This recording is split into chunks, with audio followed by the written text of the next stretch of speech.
аспаздардың байқауына қатысып өз өнерін паш етпекке 27 үміткер ниет білдіріпті. Олардың әрқайсысының өзіндік ерекшелігі бар. Көпшілігі астық құрамына орам жапырақ, көкөністермен қатар жеміс-жидектерді қосуды жөн көріпті. Ал өзгелері болса палау даярлау, мемлекет басқарумен теңейді. Тамақ пісірген адам ел басқарымын бірге, оны қалай түсінсек болады. Оны түсінгенде, тамақ пісіргенде, тамаққа арқылы еттен басқа нәрселер саламыз ғой. Мастер өзінің ұсталығымен соны күрішке өткізе білсе, онда палау дегеніміз жақсы пісетті, баяғы неге жетеді. Палау шығыс елдеріне ортақ тағам, сол себепті де мұның көптеген түрі бар. Айтулы сайыста тек 27 тұрғына әзірленді. Яғни аспаздар қиялдарына ерік беріп, құрамына адам санасына сыйғысыз қоспаларды қосты. Өзгесі көптен ерекшеленбекке Өзбекстаннан арнайы күріш алдыртыпты.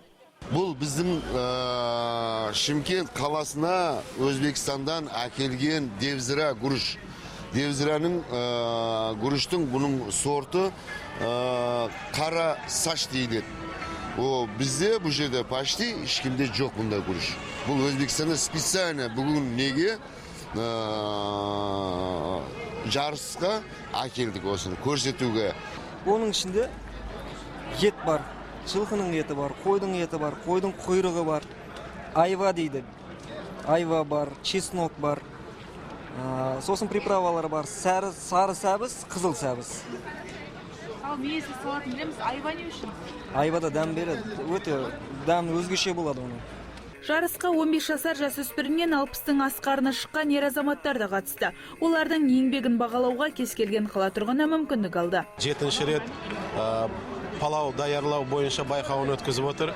Биылғы жылдың ерекшелігі мынау Қазақстан Халқы Ассамблеясының 20 жылдығына, сонымен бірге облыстық өзбек мәдени орталығының 25 жылдығына, бұлай айтатын болсақ, қазақ хандығының 550 жылдығы, Абайдың 170 жылдығы, все праздники приурочены. Осы мерекелердің барлығының қарсаңында достық дастарханы атты байқауды ұйымдастырып отырмыз. Байқаудың бас жүлдесін, яғни 30 000 теңгені Шымкенттік Ғұламжан Ғаниевке бұйырды. Оның құрдастар атты тағамы өзгеден ерек болып, қазылар алқасының көңілінен шықты. Рахмет, палау конкурсы 5 жыл болып жатыр. Былтырғы жылы бірінші орында балам алған тұғын, биыл Құдай енді маған не ғана екен, жюриға, халыққа рахметім айтамын. Енді справедливо болды, по-моему. Шара соңында Қазақстан Халқы Ассамблеясының 20 жылдығына орай 20 көгершін көкке ұшырылды. Бұл елімізде орнаған бейбітшіліктің бірден бір көрінісі.